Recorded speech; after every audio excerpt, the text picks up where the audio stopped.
Indie Comics Dispatch and Head Nerds in Charge. We are here today with another installment on our series on representation in comic books. And welcome with me today, Valerie. Valerie, I followed you for a while. You followed me for a while. It's so nice to finally meet you kind of virtually in person.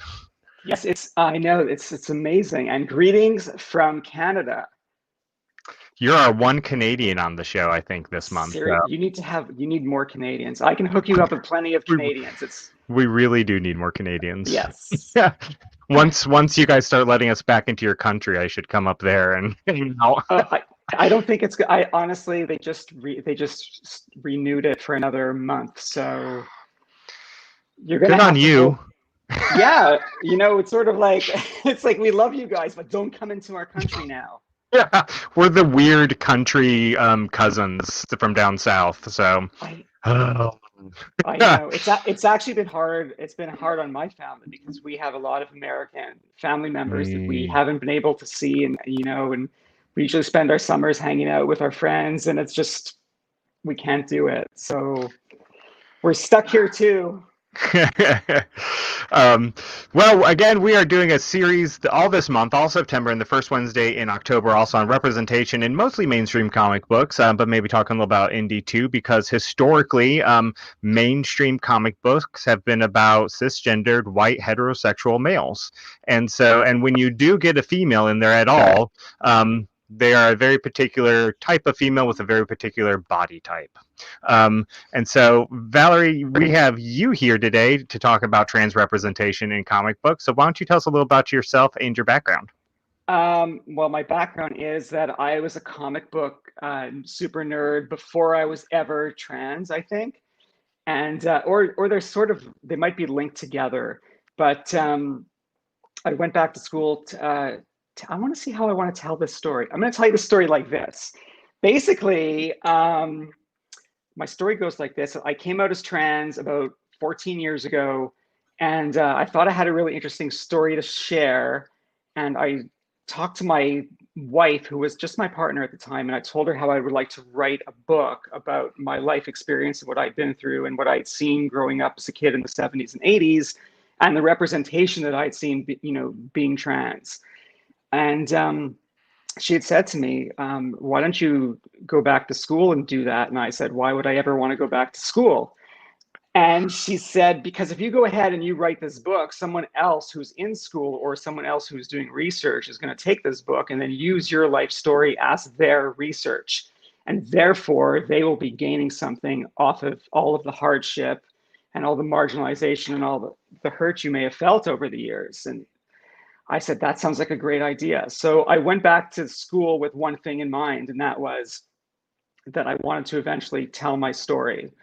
And I went back. So when I went back to school, I had to start from scratch. I had a bachelor's degree in political science from when I was younger.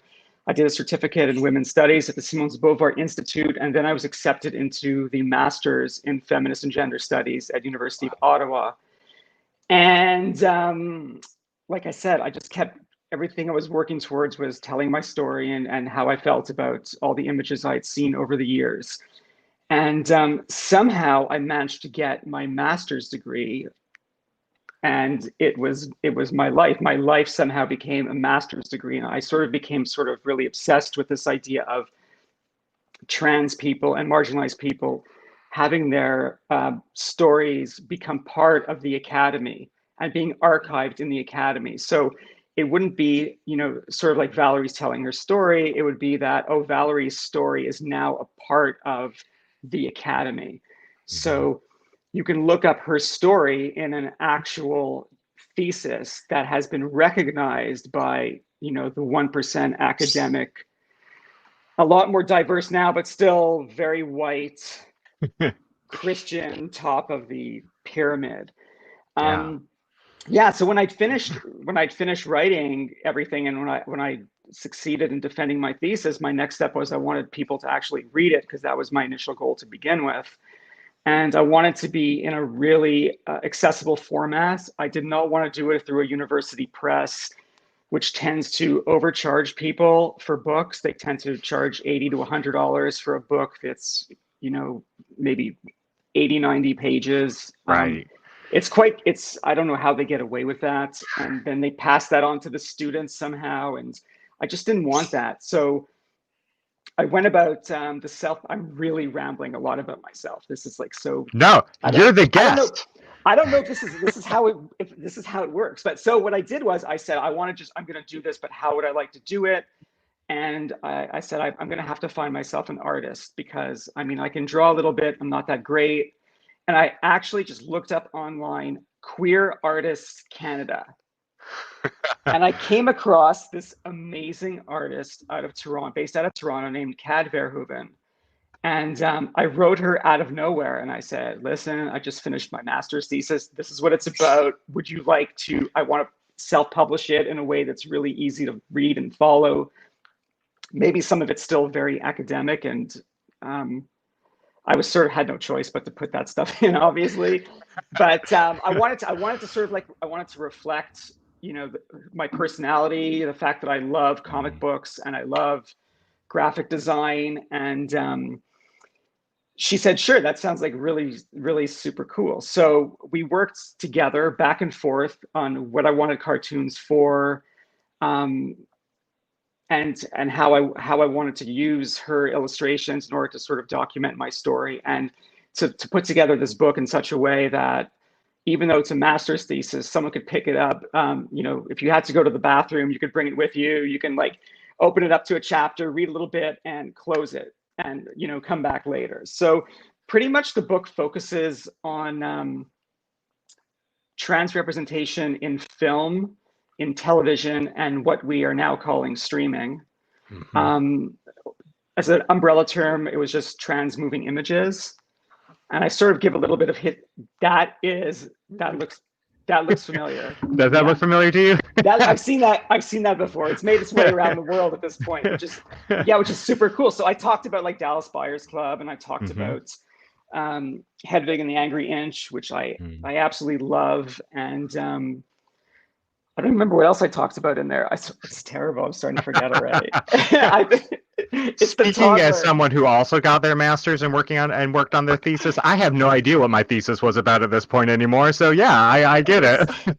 I'm just like, whoa. So anyway, it turns out that a lot of people really sort of related to my story, and a lot of trans people, and a lot of people who aren't trans start to relate to it as well, because it sort of became, by putting illustrations in with it and making it really accessible, a lot of people who aren't into academic reading, which is most people, myself included, they're able to just sort of pick it up and get a really good understanding of what it was like for someone like myself, a trans person like myself, when I was a kid in the 70s, what it was like sitting around the house listening to family dinners and what were people talking about.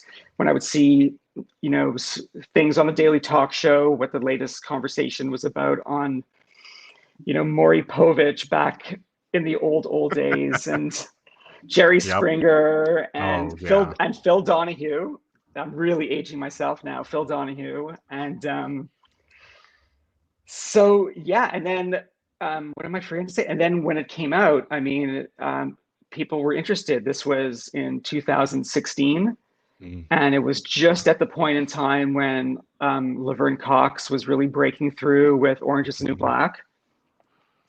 And people really, really got into it. And a lot of people wrote me and they sort of said, okay, what are you going to do next? And I was like, I guess I have to do a PhD now. So I'm on parental leave now because we have a young baby. And there may or may not be another one on the way. It's quite possible. What? Yeah. So congratulations. Thank you. There's your breaking news for today. Yeah. And Indie Comics Dispatch exclusive. Exclusive, yes. There may or may not be another little baby running punk rock baby. Punk rock, another punk rock baby, because punk rock baby has now been promoted to punk rock toddler. And yeah, so everyone's like, what are you gonna do next? And I said, I have to do a PhD. And then what are you gonna do your PhD on? And I said, I have to do it on comic books. And I have to do it. I have to be specific about it because there's a lot of indie representation There's a lot of trans writers now, Hmm. LGBTQ plus, writers and artists that are really breaking through on the indie side. And I just really want to focus on mainstream, and this is how I'm doing it: mainstream American superheroes. So I think I should stop there and give a breath and let you say something. Well, that is so interesting because I mean, I followed you on Instagram and seen all the stuff you posted, but I don't know that I knew that you were doing your PhD on exactly basically what we're talking about today. We are. That's why there's only so much I can tell you. Yeah. So I don't want to. So I'm not going to give away all my secrets. No. But what I really wanted to like do today was sort of like we can talk a little bit about like this fascinating history of comic books and Yeah. sort of the idea that the comic books were created by marginalized people. They're Siegel and Schuster were both Jewish, and it was the whole immigrant story of what of their way of sort of telling in a way their story, in a Hmm. way of sort of allowing them to be the hero at a time when um, there weren't many I don't know what the word is. I don't want to say Jewish heroes to look up to, but there weren't many outlets for Jewish people to like Right. go to see this, to read about, even if it was like covert, because you weren't allowed at that point in time to even to talk about religion in comic books. Right. Well, So most religions other than Christian.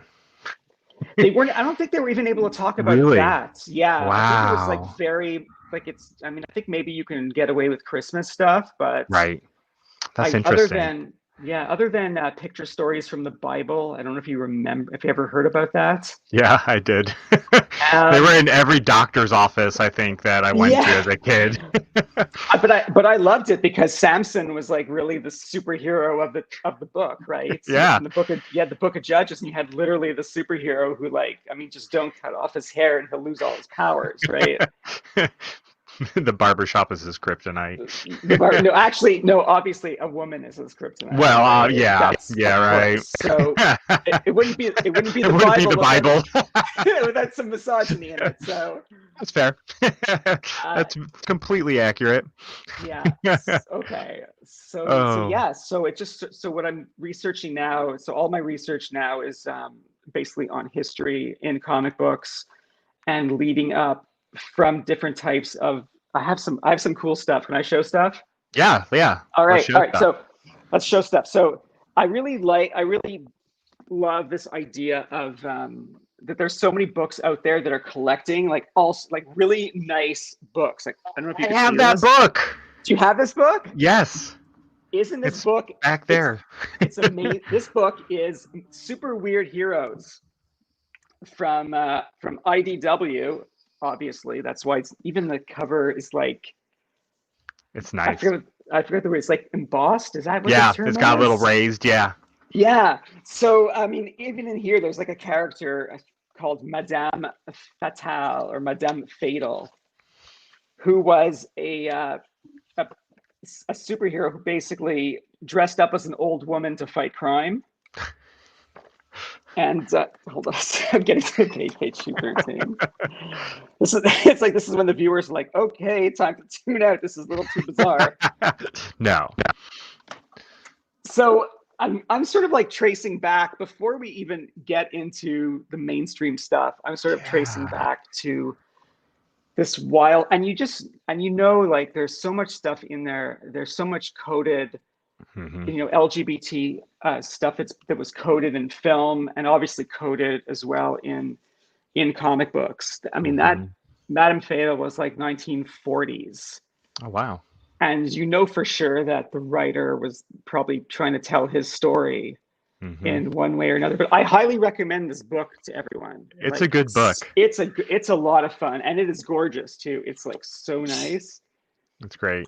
They even did the page color like as if it's old. Yeah. I do. I love that book. That's so It's great that you have it. yeah. So no, it's like I'm so happy you have it also. So then I'm gonna like go into different stuff. So this is like an academic book. Hmm. Can you guys all see it?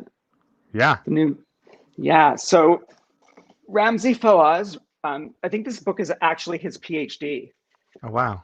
So he goes into this idea of I'm going to talk from the trans perspective because I don't want to get into the X-Men thing because everyone knows about Right. the X-Men, and the X-Men Civil could rights represent movement. Yeah. civil rights in the 60s with Stan Lee and Hmm. all the comments that Stan made way back when. Way back when he wasn't giving credit to everyone he was working with, but Yeah. Valerie, speak nicely of the dead. Um, anyway, but he gets into something super interesting about the thing and the idea of the thing as being, you can sort of use the thing to unpack this idea of body transformation. I mean, Hmm. nowadays we just call it body horror, right? I think that's the term that kids are using. But for trans people, I think the idea of seeing in comic books, this idea of transformation Hmm. from, in the case of Ben Grimm, into the thing, as horrifying as it was still an outlet, that someone like myself can look at and say like, oh, look, you can change like this and change back. I mean, hence my favorite character was always Captain Marvel, Mm. because here you had this, 10-year-old boy who can say a magic word and just turn Mm. into someone else. Yep. So, yeah, okay. Any questions, class? Well, I want to go back and comment on your book real quick, Sure. because this came in. I let you know I'd ordered it. I got it, and my daughter like stole it immediately from me, and so Okay. she's been reading it and reading it Oh, and reading it. amazing. Yeah, she's 16, and just loving it. And so I haven't actually gotten a chance to read it yet because she stole it from me. But it does have that very. I'm going to open up a page here to show that very comic book vibe. That's the Hedwig page right there. So your love of comic books definitely shines through in the way that that book was put together. And I've not been able to read it much, but for what I have been able to read, it is very accessible. It is very it's there. So anybody go to Valley's page, and I think there's a link in her bio Yeah, for there this to is. go buy it. If you want to educate yourself more on trans representation, especially in cinema, go buy the book. It's literally the book. It's the book. It's the book. Um, I also want to take a moment to acknowledge that you have an official appearance in DC Comics, I do, Earth One yes. continuity. Tell us about Correct. that. Um, that came about because when I would go to Comic Cons, I would always end up talking to Yannick Paquette, who is not just an incredible artist, but he's Montreal based. And the guy he's such a wonderful human being, and he's so knowledgeable, and he's so classy. And we got talking about feminism over book one of Wonder Woman Earth One, because there was a lot of backlash from the feminist communities Mm, about the book, first of all, being written by two men, one of whom is Grant Morrison, yeah. obviously, whose people don't really seem to understand. And I'll recommend this for everyone who gives grief about Grant Morrison not knowing anything. Okay.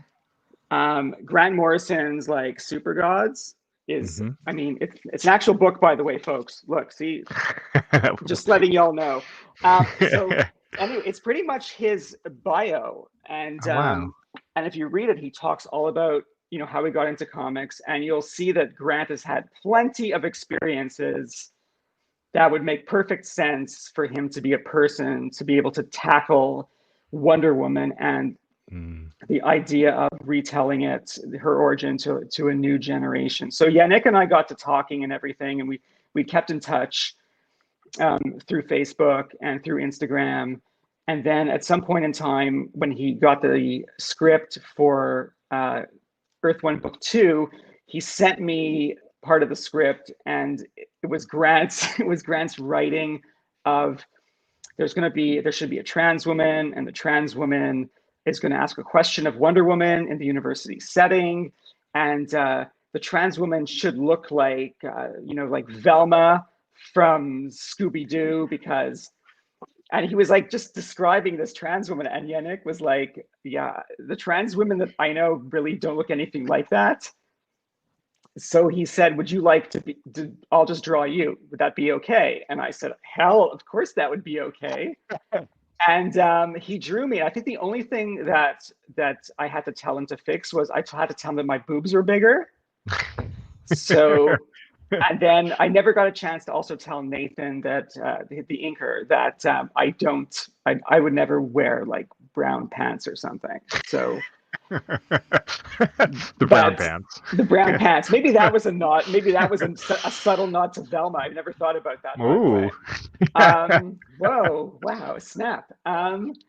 So it was it was actually really, really exciting, and it also allowed me to talk to a lot of comic book fans about the importance of representation in mainstream books, the importance of feminism and what feminism really is. And feminism is not supposed to be, we're not going to talk about Harry Potter, but feminism is not supposed to be exclusionary. It's supposed to be very inclusive of all people. So being able to do that has been really cool. Like super really cool. Honored. I keep saying like, am I going to be is there a sequel? Put me in the next one, my two panels, Yeah. My two panels, but it's like, that was really cool. Very cool.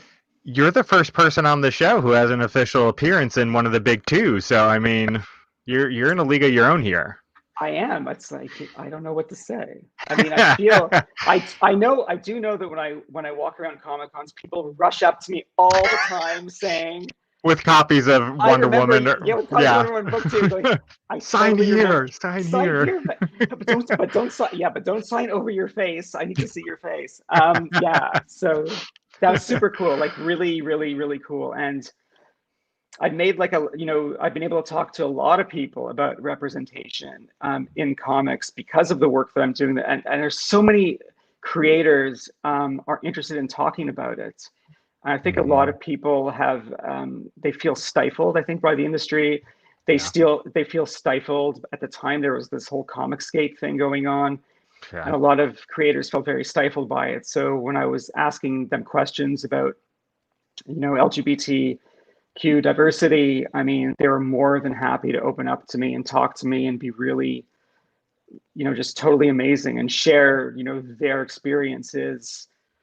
I've talked for I don't know, it felt like forever with Brian Stelfreeze. We were talking about the idea of, the marginalization of African Americans, marginalization of trans people. It was an amazing conversation. And Brian actually, I think we got into it because Brian was doing the covers of Alters. I don't know if you've heard of Alters. I have. I've not read it, but this is Alters. This is covered by Brian Stelfreeze. So Brian did all the character designs. Wow. This is not his artwork though, but the character designs are his. He did the variant covers. And so this book, by the way, I highly recommend it. So it's written by Paul Jenkins, who obviously is not a trans person. He's like a white guy. And but the main character, Chalice, of the book is trans. And she's a teenager, and when she goes out in her superhero guise, she goes out as her female self. So she lives at home with her parents who do not know that she's trans. She has started hormone therapy. And then when she dresses up to go out as Chalice, it's her female self that she goes out as. And the book was really, really good. And really, even though it was written by a white guy, it just did not feel exploitive. I really liked it. And I recommend it. That's actually a question I was going to ask you is overall, is that normally the case? I doubt it. No, it's not. No. So tell us a little bit about that, about some of the, I don't want to advertise anything that people shouldn't read, but tell us more maybe about your feelings on a cishet white guy writing trans characters. I used to be really, really upset about that kind of idea. I still get upset if people are using tropes. If it's still the deceptive trans woman or the deceptive trans man, or in some way insinuating that a trans woman or a trans man would be inferior to a cis man or a cis.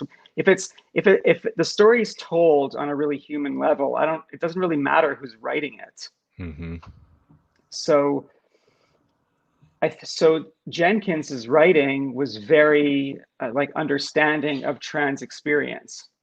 And when I read it, I was like, oh yeah, I would do that in my, I would like to do that. That's something I would do. So Right. it really, that's why I push it. I'll push those authors. Mm-hmm. The character doesn't, in other books, what concerns me is when a character is shoehorned into a story. Mm-hmm. I think, and it wasn't even a bad character. I think Gail Simone on her run at Batgirl, she introduced Barbara Gordon, finds out her roommate is a trans woman, and it's like, yeah, and it was the first like DC, I think, out trans. Right, but it's irrelevant to the story. It's like one of Right. the Russo brothers playing a gay person in Avengers Endgame for 5 Right. seconds. Yeah. It's irrelevant to the story. It doesn't Yeah. do anything. So I'm not about that type of representation. Like, if you're going to have that type of representation, see, with trans, it's hard because you can't just go ahead and draw a character in a way that you think a trans person would look, because, and I'm putting it in quotes, because that would be like this idea of drawing a Black character and basing it on stereotypes, or a Jewish character and basing it on stereotypes. Stereotypes are always going to lead back to some form of hateful propaganda that was around years ago. So these, a trans character, you can't really put him or her in the background. I don't know how you can do that. You can put gay characters in the background just simply by having, in a panel, you have 2 guys walking down the street in the background holding hands, and you don't say anything about it. That's cool with me. That'd be awesome. But the shoehorning of characters into it. Sometimes I find things amusing. I find John Byrne, when he was doing Alpha Flight, and introduced the first gay character. I think it was the first gay character in Marvel Comics. Was pretty much doing it to tick everybody off. Yeah. John Byrne's a character. I met John Byrne actually at Fan Expo in Toronto. Really? And he was super awesome to me. Well, that's great. I know. I've heard horror stories about the guy. Yeah. He was super awesome. I think it's because I asked him to personalize the books to me, as opposed to just like him thinking I'm just going to resell them. Like, he knew I was really interested in the comics and stuff. Yeah. Yeah. So, but for him, he did it because he was just, pissed off and just wanted to, he was like, fuck you, I'm just going to put a gay character in here. And it turned out to be pretty significant and not all that offensive in the end run. Yeah. So yeah. Well, let's talk more about representation and some of those characters, maybe positive examples, and maybe a few negative ones from the 90s. And I don't, the Comics Code Authority virtually banned all representation of LGBTQ plus characters.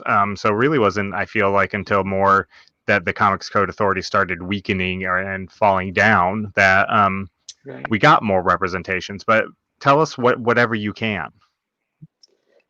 I'm not telling you anything that I can. This is the stuff I have to keep from my actual research and my PhD. But I will tell you that if the viewers want to Google trans superheroes in comics, there have been plenty of good little articles that have come out within the last 2 years. I'm telling you when to look, and there's some great pieces about all the characters that have appeared, and the problematic aspects that have been in there. There's some that I just stumbled across actually like a night or two ago that I really would love to talk about. But I can't talk about it because you're not allowed to, when you do your PhD, you can't do work that you've already talked about, sort of, you know what I'm saying? Yeah. I don't know how to phrase it because, like I said, toddler brain. That's right. Yeah, no, I got you. We will not Indie Comics Dispatch is a spoiler-free zone, so we don't want to spoil your PhD.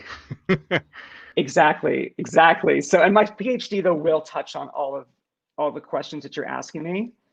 Mhm. I was hoping to have it finished sooner than later, but you know, with the breaking news, I don't know right now. So,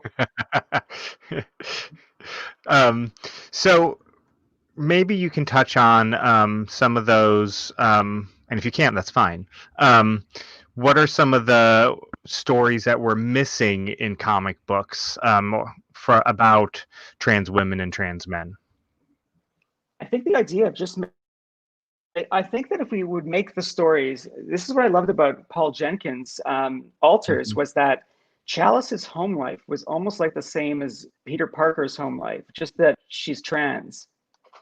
And I found that fascinating. So, I mean, all of the hiding of, you know, of her trans identity, there was also the hiding of her identity as an alter.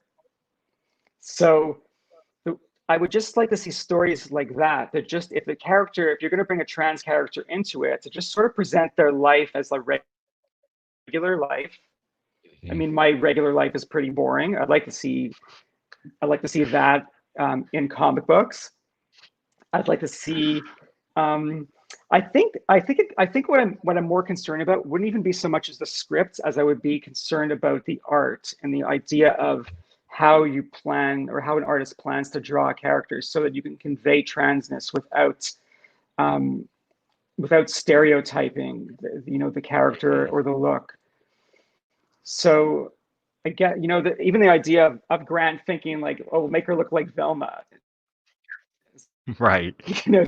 So this idea like, oh, so the trans character and you know looks like Valerie because Valerie just looks like Valerie. So I think I'd like to see more of what, not so much more of Valerie in comics, but more of just like regular women and regular men who just happen to be trans. I don't know how you do it though, seriously. Right. You're That's right. I mean, I it's think a that's my very. Go ahead. Sorry. oh no, I was just gonna say I don't know how like you bring that into American, you know, into the American mainstream superhero story. Like, so there's a really great writer out of Vancouver and artist named Sabrina Symington, and she goes by Bria. So what she does is this is like one of her comics, and it's a horror comic. But it's a horror comic where I'll show you some of the artwork because it's just like freaking awesome. Oh, And that is cool. it's really, her work is amazing. And but the characters happen to be trans. Mm. So it's sort Say of her name like, again. you know, What was her name? I'm going to show you right here so you can, There we go. All right. and you can find her over here. She has lots of web comics too. Life Okay. of Bria. And she is like, she's amazing. And what she's doing is she's telling stories, she's telling trans stories and putting them into sort of like genres. Hmm. But my whole thing is I really would like to find a way and figure out how that is going to break into the mainstream. Like as far as superhero mainstream, DC, Marvel, with all the diversity they've been sort of, you know, as people would say, you know, shoving down everyone's throats. Right. Which, you know, it's sort of like we'll make Green Lantern gay, but not that Green Lantern. We'll Yeah. it's the Alan Scott Green Lantern. It's like we'll make Yeah. Iceman gay, but not that Iceman. Yep. So Oh. yeah, I'm sure at some point they're going to, we'll find out that someone is trans, but not that someone. Won't be anybody mainstream. It'll be the old version of that character. You're right. Oh. Exactly. It's like, yeah, the Earth 2 version of who would it be? I don't know. I try to think, who do we do? It's like they should do like you should find out actually that Power Girl is trans. That would be really good. That would With be her funny. big boob, with the big boobs, with the thing sticking. I think that would be funny. All the So fanboys out okay. there. all the fanboys were like Oh, screaming. They'd be like, "Oh my god, my time to get rid of my variant covers that I've been stocking up on for the last 15 years." exactly. Yeah. Oh, so what are some you've already said Alter, you mentioned Life of Bree. What are some other kind of comic books, mainstream or indie, that people could read to get a better understanding of being a trans person? Oh, Which is ups. Oh, are we okay? yeah, we're back now. Okay. Kim and Kim, which I have all the issues of, but I've not yet read because I need to sit down and read it. You're kind of going in and out, Valley.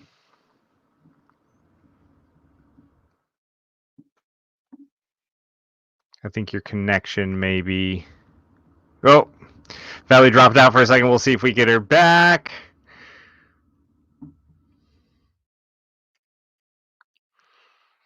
Just in case you're still out there watching, and you will be streaming this live on Facebook, Twitter, and YouTube. I just want to say, even though this is a pre-recorded thing, drop your comments down in the comment section. We want to answer those comments, especially, I mean, respectful comments, right?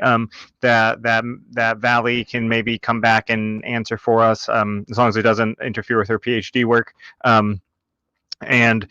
And we want to better the understanding in the comic community of trans people. And so we want, even though this isn't live and we can't answer them live on the air, we do want you to still drop those comments down in the comment section, and so that we can answer those later on. We're going to wait just a minute and see if Valley comes on back on the stream here. Seems like she had a little bit of a signal issue.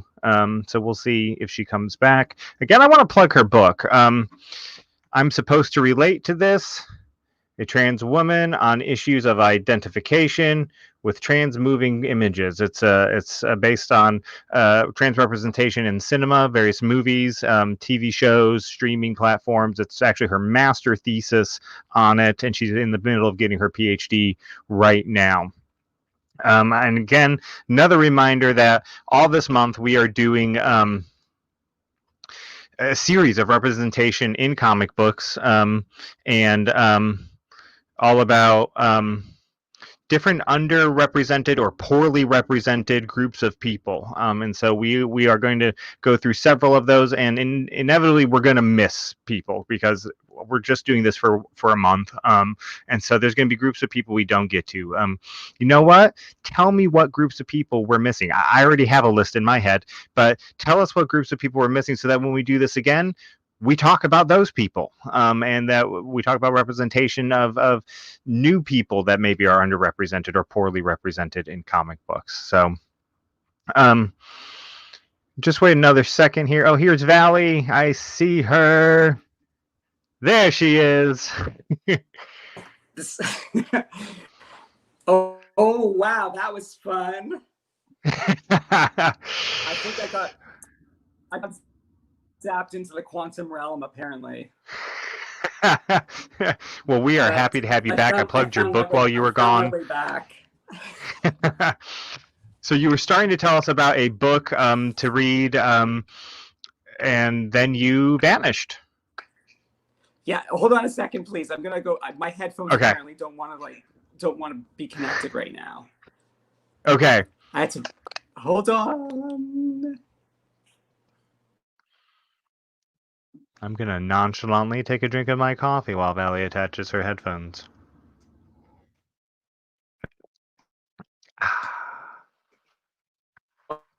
Oh, that's so much.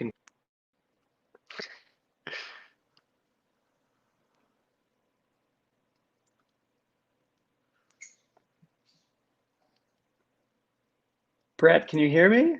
I can hear you. Yeah, there you are. I cannot see you, but I can hear you just fine. Oh, good. Oh, you can hear me. Good. All right. So I don't know what's going on. My phone keeps switching me back to Wi-Fi, and that's why it's getting messed up. Oh.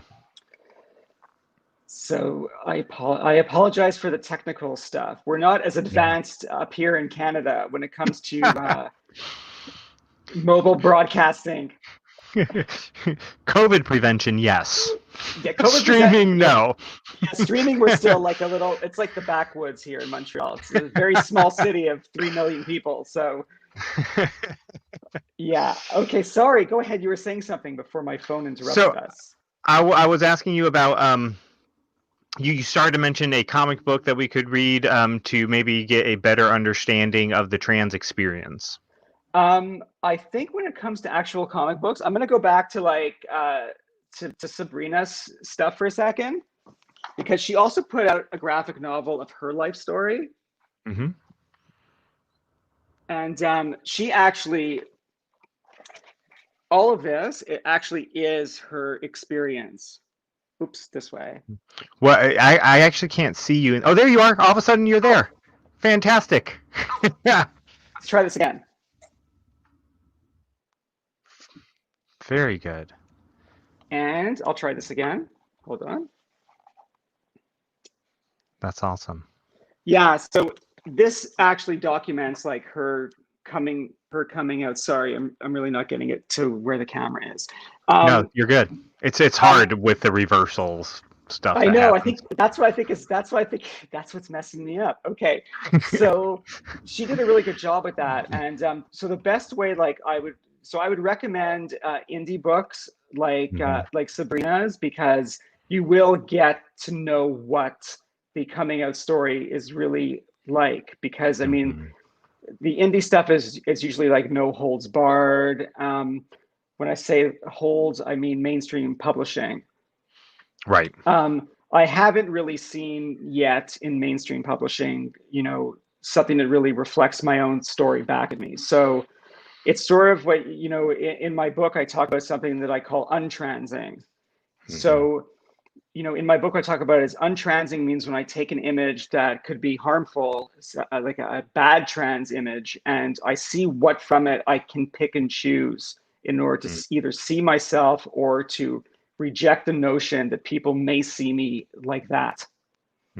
So a lot of the way I read texts and comic books fall under the text category is that I look at it and I take what I can and I take what I want to take, and what I find to be offensive or not reflective of my experience in any way, I just sort of discard it. But I'm hoping at some point that there will be more stories that reflect an actual trans experience.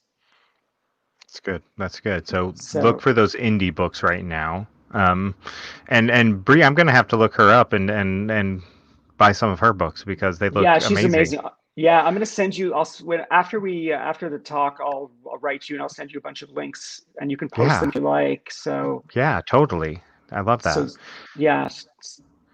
So let's talk about you one more time. How can people find you and support your projects? They can support me just by supporting trans people and just by seeing trans people as people and talking to trans people and asking questions when you don't understand something. Believe me, we have been asked plenty of inappropriate things. Every trans person will have a story. They're all different.